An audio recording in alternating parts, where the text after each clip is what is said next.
Today, I'm here with Dr. Ryan Thornell, a criminal justice professional with more than 17 years of experience working with justice-involved individuals. Ryan began his career as a frontline correctional officer in the South Dakota Department of Corrections, and since that time, he's held a number of roles in correctional facilities and within community corrections. Ryan holds a master's degree in criminal justice from the University of Cincinnati and a doctorate in political science from the University of South Dakota. He has distinct experience reforming traditional policies and approaches to incarceration, and he's passionate about advancing programs that positively impact the lives of justice-involved individuals. Today, we're going to spend time talking with Ryan about the role he played in creating a universally accessible medication-assisted treatment program for justice-involved individuals. Does that sound good to you? Sounds like a great conversation. Great. I don't want to trap you in something that we didn't agree to. So just to start off, before we dive into the program, I want to start by asking you what brought you into this space, specifically what made you want to work with the justice-involved population. Yeah, well, I'll just tell you, it's what I've always known. I had an interest in working in criminal justice right out of high school. It was always an area that I just had a strong interest in, but like many people who go in that career path, I pictured my career really heading into law enforcement. I surprisingly actually had visions of me working for the DEA at one point, and that was really the track I was trying to put myself on. And it seemed that my career kind of took a spin when I began working as a corrections officer at the age of 19, while a freshman in college, working in the South Dakota State Penitentiary. And a freshman in college? Freshman in college. How'd you land that job? It was, well, corrections is always hiring. And so I was part of a criminal justice program, learning about it in school, and it just seemed to be a good fit. But that's really cool. Yeah, and it was an eye-opener. And what I realized really early on is that corrections is significantly overlooked in the justice system. Everybody has a draw towards law enforcement, it seems, and corrections is often just a stepping stool towards that. But I really, even at the age of 19, I began just seeing and learning so much about what brought people to incarceration, the vast issues and reasons and backgrounds. And so it really took my interest. And I was really drawn to, I think, really the opportunities available to helping individuals in a different way than I had ever experienced before. And since that time, I really haven't looked back. Every step of my career from corrections officer onward has brought different challenges and opportunities, and really cool ways to significantly impact people and communities. And I think that's what makes it, that's why I stay in this space, is really because of the impact you can have to impact communities and people across so many different sectors. That's amazing. And I think we need more people like you in this space. And in that line of thinking, how have you seen this space evolve, specifically around meeting the needs of justice-involved individuals? And I use that term, I can just explain, I just mean a person anywhere from a police encounter to someone who's in a Department of Corrections. So I just use justice-involved individuals. But, how have you seen thinking evolve? How have you seen services evolve? 17 years is a long time to be in this space. So tell us a little bit about that. Yeah, it's a constant evolution, and it's been a good evolution. I think that the space has changed significantly in a variety of ways, at least as I've been part of it. And it's always been centered on evolutions of different ways of trying to intervene. Corrections traditionally has just been focused on locking people up and, giving a period of time and then releasing them back into society. I've been fortunate enough, while I've been working in corrections, it's really become a focus of figuring out different ways of intervening and making better impacts. And so there's been a a transformation to really try to problem solve for all the reasons people come to incarceration. Can I I think, unpack a little bit what you mean about different ways of intervening? Can you tell us what yeah. you mean by that? I mean, so there's been different movements across time in terms of interventions. We've seen, evidence-based practices become a big thing where cognitive behavioral interventions have become, a gold standard at different times. We've seen behavioral health services take a frontline approach in different ways at different times. We are now seeing a shift towards, a significant shift towards substance use disorder and opioid use disorder kind of being a gold standard in corrections. And so that's what I mean. All of those are different types of interventions. And, at least in my time in corrections, each of those has had kind of a different time at the top as the key intervention that people are kind of buying into. Education is another one. We're seeing now education is on the forefront of being kind of the staple intervention for individuals in incarceration.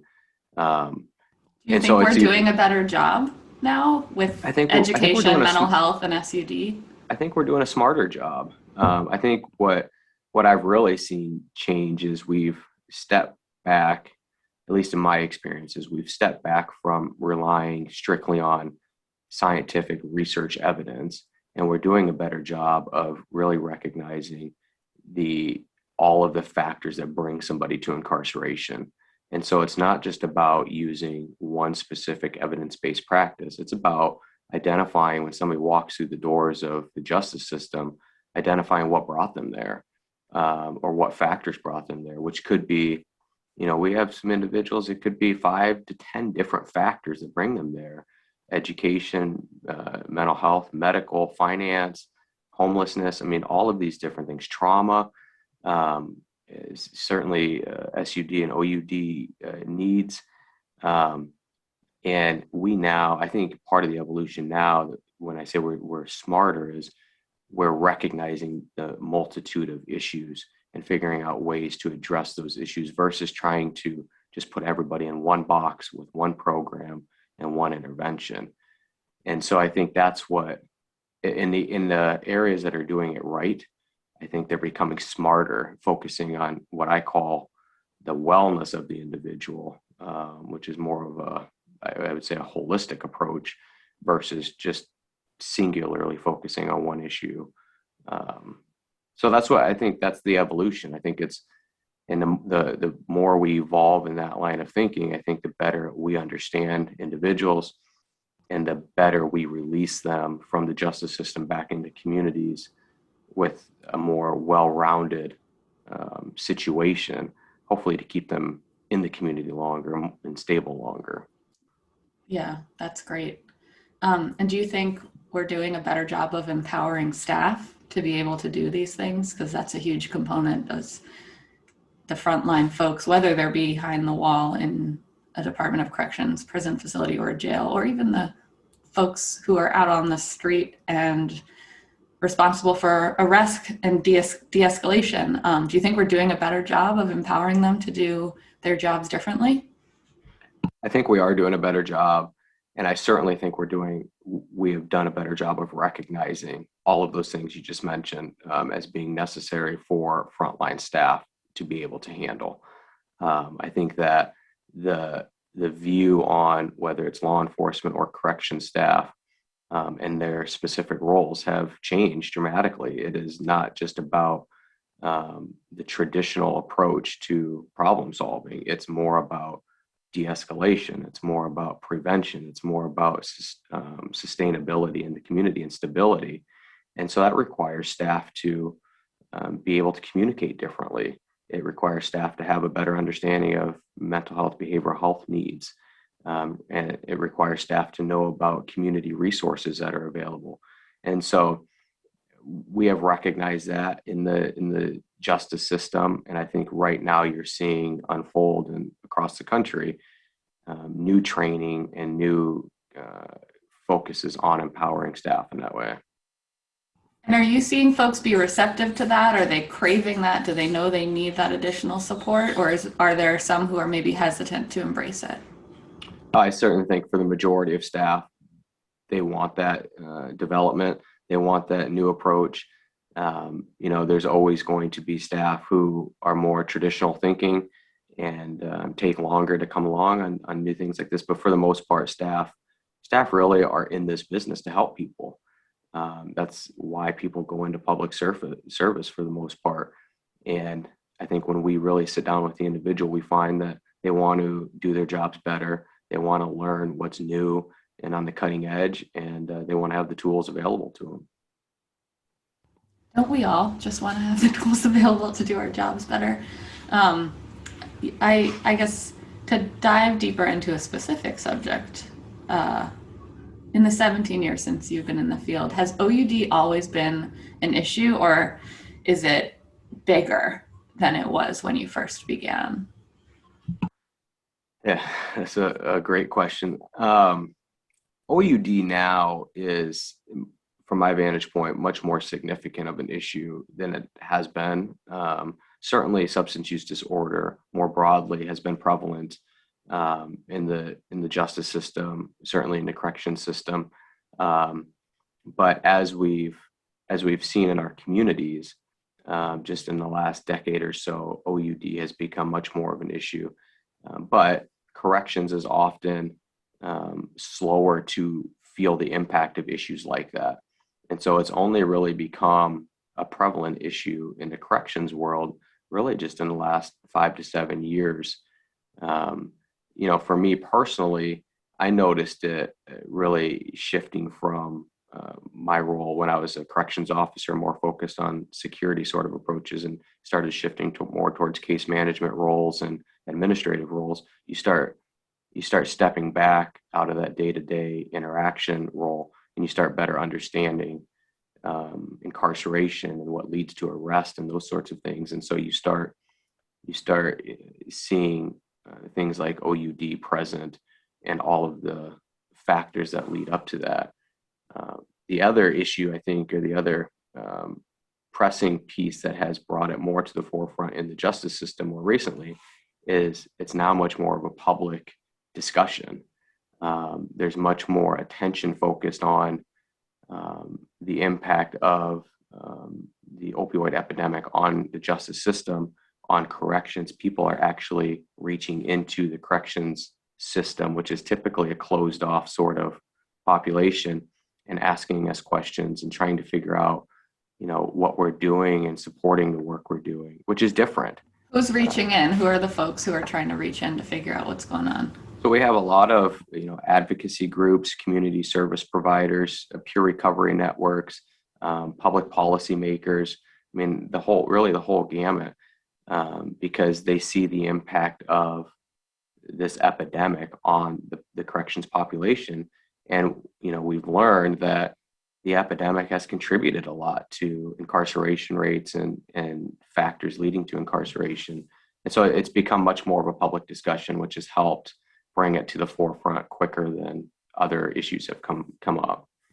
Yeah, I'm not surprised to hear that. I think one of the things that I learned in my last role in this space is that post-release overdose is the leading cause of death from people who are leaving jails or prison. And that's striking. And that's, it's got to impact morale among your staff, knowing that when someone walks out their door, they have such a high chance of not being able to live their life. Is that something that you think they're feeling, they know, they understand? They absolutely know that and understand that. And I think, when we look at the medication-assisted treatment services that we've put in place, and that we're really supporting in other correctional agencies as well, one of the key factors is, staff have become very aware of all of the risk factors that this population has associated with them. And every one of those factors on its own leads to an increased risk of overdose post-release. And so when you combine them all, because many of our individuals incarcerated have, 3 to 5 of these risk factors, it elevates their risk for overdose even more. And so when you say risk factors, you're talking about homelessness, past use, in the female population, pregnancy, trauma. I mean, all of those different factors. Mm-hmm. And so when you look at the work our staff are doing, they certainly don't want that to be the outcome. And so, when we talk about implementing services like this, which traditionally were not in a correction space, those are some of the, early education information pieces we share with them to help contextualize why we're pushing the way we're pushing and why it's so important.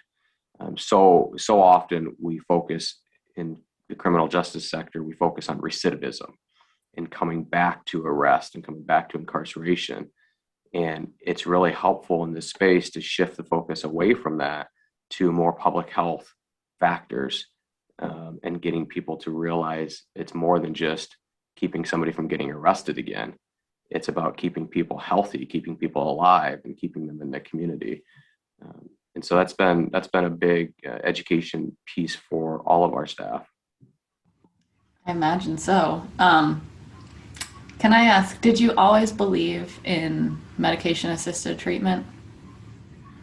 So, I mean, I was never a non-believer. I think what I would say is I've always focused on becoming as informed and educated as I can in all of the different, aspects of the justice sector, and the public health arena, and substance use treatment areas. It's just been an area I've always been interested in. And so, medication assisted treatment historically wasn't part of that conversation. And so I didn't know what I didn't know. As medication assisted treatment has come into corrections, into the space in the last 5 years or so, and I've become more informed and educated about it, it's become very clear to me that the evidence demonstrates how effective it is. And as I learn more about it, I have made a commitment to continuing to stay informed about it and commit to the role that MAT has in the correction space. And so, now I consider myself a champion of it, in every conversation I can be in, to help people become more informed and educated, because I don't believe people outwardly set out to be in opposition to MAT. I think it's more about what they don't know, and haven't been privy to in the past. And so that's what I try, now that I'm a champion of it and a believer in it, for lack of better terms, that's what I try to share with others to help them as well. And when you encounter someone who is resistant to the idea, what's the most common reason? Or It what's varies. a common reason? It doesn't have to Yeah, be the so most. a couple of things we hear in our space, specifically is, things like buprenorphine has been trafficked inside corrections previously, and so people are so accustomed to seeking it out as a trafficked drug and getting it out of a corrections facility, so they become very focused on, that sort of mentality. But also, there's still a large group of people, not just in corrections, but in general, who see medication-assisted treatment as simply replacing one substance with another. And so it really becomes having information to help them understand why that's not the case. But those are, too often comments that we hear. Those must be some difficult conversations for you, though, when you have to talk through it. They are, and they're really difficult early on. After having a few years under your belt in terms of service rollout and effectiveness, it becomes easier. But early on, it really becomes about sitting down and just having that conversation, providing information for staff and the public to really understand what the treatment is, why it's so appropriate, and why it's not illegal. It's not trafficking illegal drugs into corrections. It's really a medication and it's a medical service, and approaching it from that lens helps. And then it really gets better as you demonstrate effectiveness from it. Sort of like a domino effect. You just got to get the first few down. Was there a moment in your career that you felt like you needed to play a more active role in addressing substance use disorder, or more specifically OUD, among your population?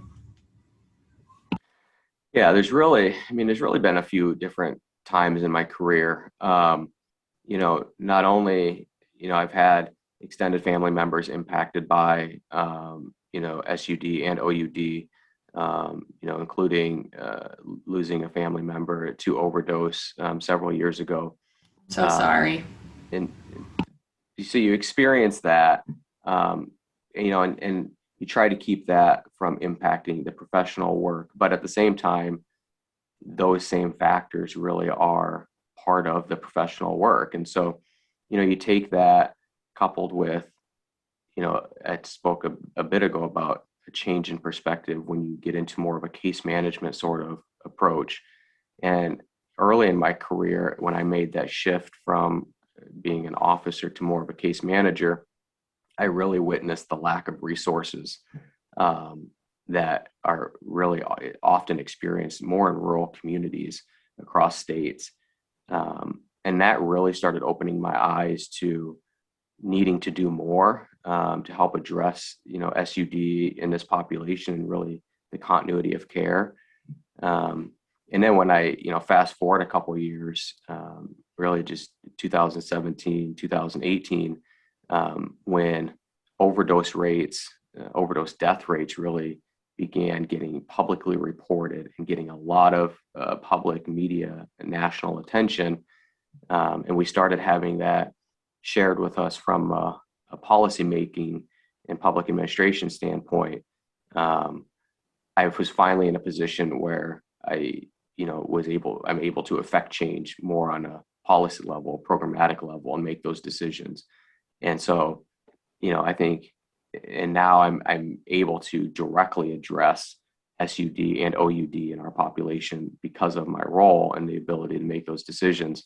And so I think along the way, there's just different ways you realize that there's a gap here, and whatever space you're in, you figure out a way to address it in some way. It might seem smaller, in the grand scheme of things, and there's times when you have a greater opportunity, and you have to be flexible with that. But you got to make the most of it because it is an absolute gap that has to be filled in. Yeah, that's amazing that you were able to sort of leverage the publicly available data to make the case. Who were the folks that you had to convince to allocate resources to the space where you were working? It depends. Oftentimes it's really government, big bureaucracy, and it oftentimes depends on administration and policy decision making and just the environment at the time. And so I found myself in different environments where decision making really needs to stay in a local level, and you can only do so much with very limited resources, and you figure out ways to get by and still make an impact. And I've been in environments like I'm in now where it's much more supported. It's really full speed ahead, and that helps, open up resources and make those connections, beyond just corrections in the justice system to have a better continuum of services. What advice would you give to others who might want to take a more active role, similar to, what you've been able to do? The first piece of advice really would be to be informed, become informed.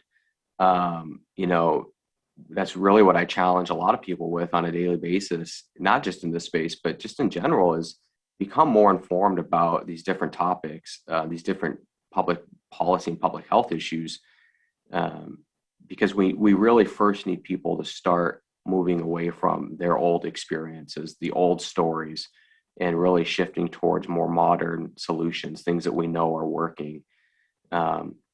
More specifically inside, the justice space specific to MAT, you know, the justice system, corrections, it has its own stigma. It has a stigma, MAT has a stigma that results from years of drug trafficking, diversion, contraband, seeking out, searches and all these other things, more of the security, law enforcement sort of side of things.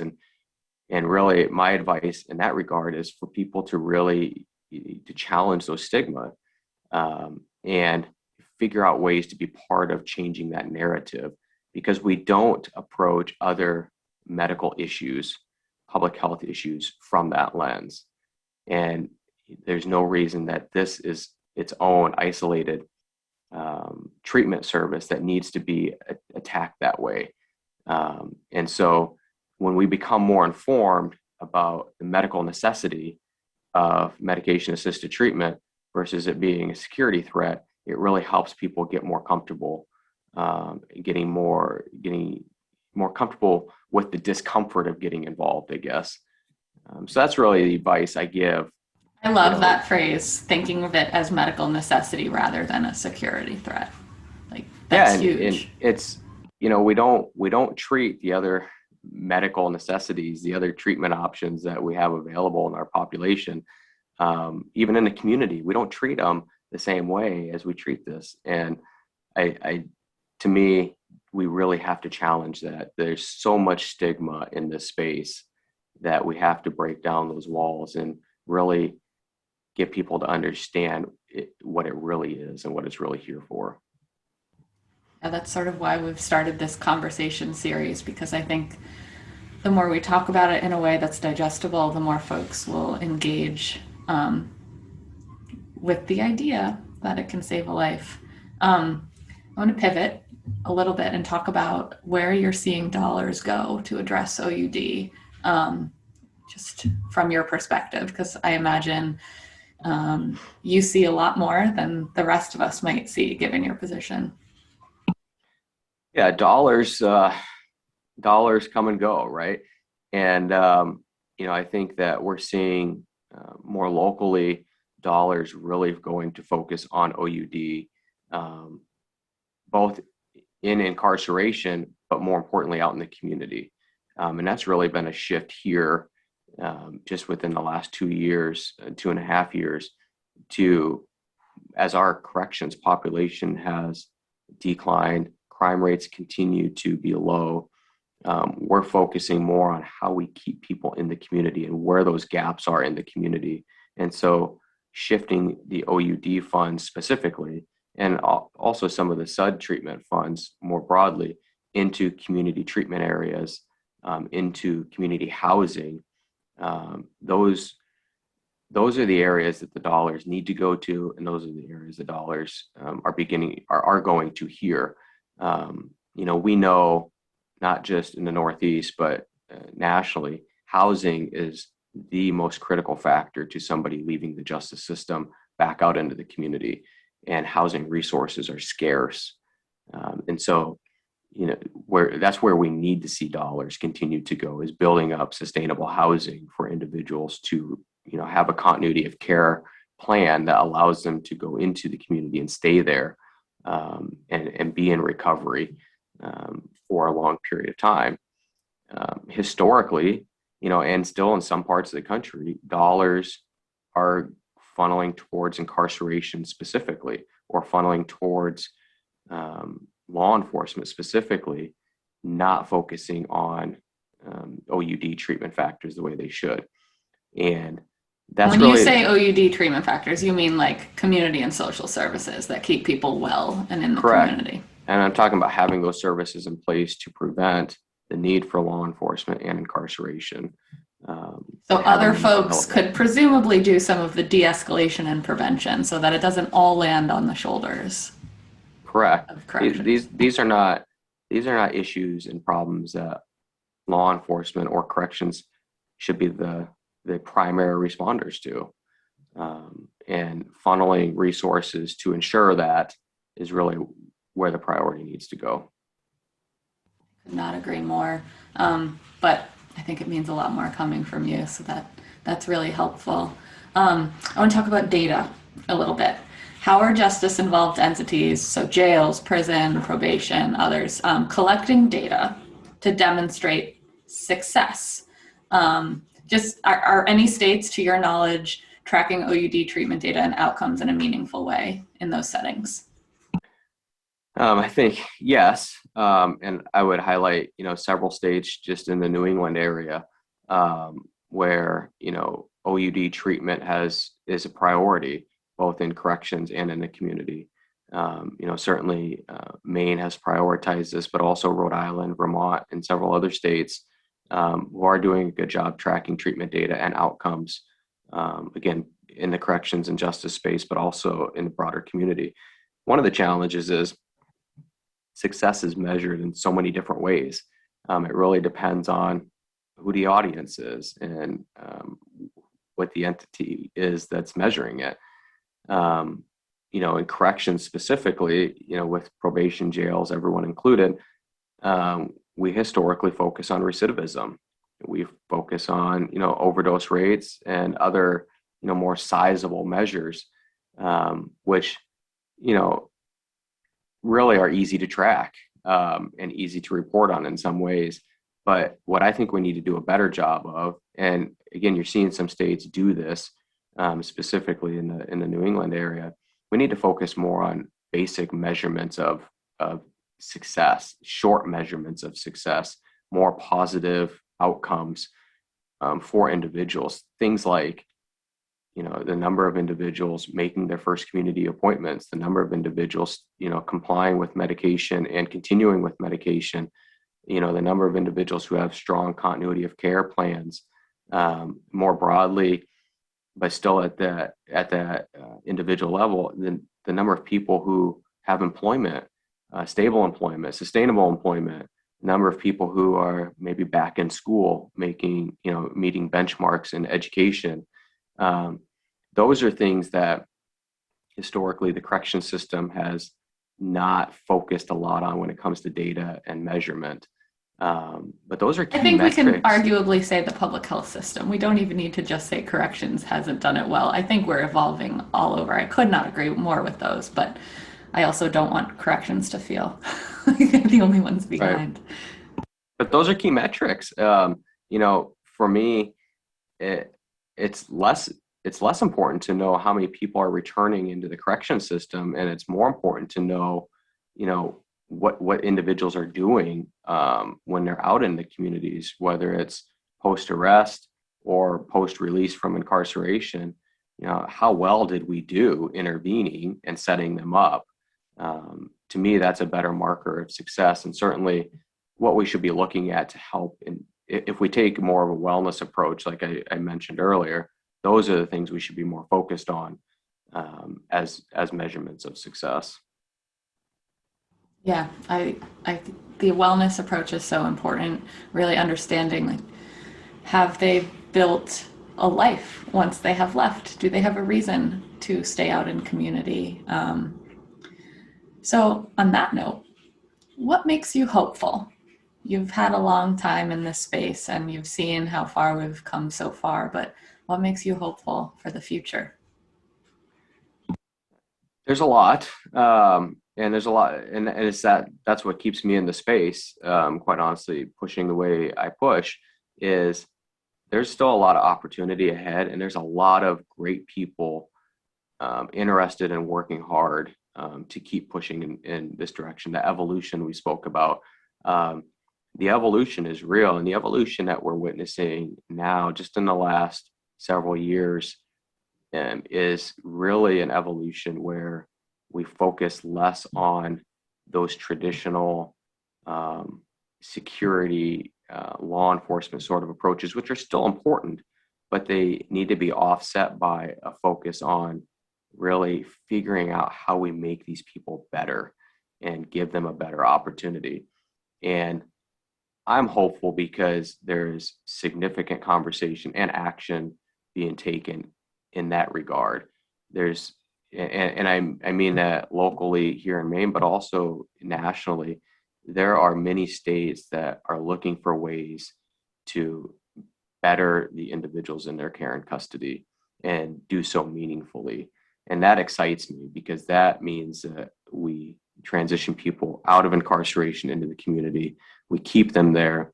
We put people back into the family setting. we build stronger communities, we address other public health issues that are at work, and in the end, we have better outcomes all around. So that's what gives me hope. That's what keeps me in the space, because that's what excites me. I don't like sitting status quo. I don't like relying on old traditional ways of doing things, because again, we become more educated, more informed. We know that there's better and newer ways to attack these issues, and that's what we should be doing. And that's what I see. Really, we're on the cusp of right now. I really hope so. Um, this has been amazing. I want to take a minute and give you the floor in case there's anything else you want to say before we wrap up. But I will say, I really appreciate your perspective, and I got a lot out of this, and I assume others will as well. But I'll hand it to you in case there's any parting words. Well, first, just like to say thank you. Thanks for the opportunity to have the discussion. I think it's a critically important discussion, not only in the correction space and the justice space, but just more broadly, as you say, in the public health space in our communities. The thing I would leave you with is really just a reiteration of my comment earlier about encouraging people to get informed, and really to get informed in the right ways about what really is a public health issue impacting all different sectors of not only the justice system, but our communities. And the more people we have that actively get informed and get involved, the better conversations we have, the better strategies and suggestions we have, and ultimately the better outcomes we have. But until people are okay being uncomfortable in this space and having these uncomfortable conversations and really pushing themselves outside of their traditional perspectives, until that happens, it's a slow churn. We're making progress, but so that's what I would encourage people to do, and really challenge the status quo, and figure out what we know and what direction to go in. And again, I hope everybody gets excited by the direction many states and many policymakers and community organizations are moving in, because I think we really are in more key problem solving mentality than we have been in the past, and that's exciting. So thanks again for the opportunity. It is exciting, and you're very welcome. I'm sure this won't be the last time I ask you to come speak with us, because we can learn a lot from you. All right. Have a good day, Ryan. Thank you. You too.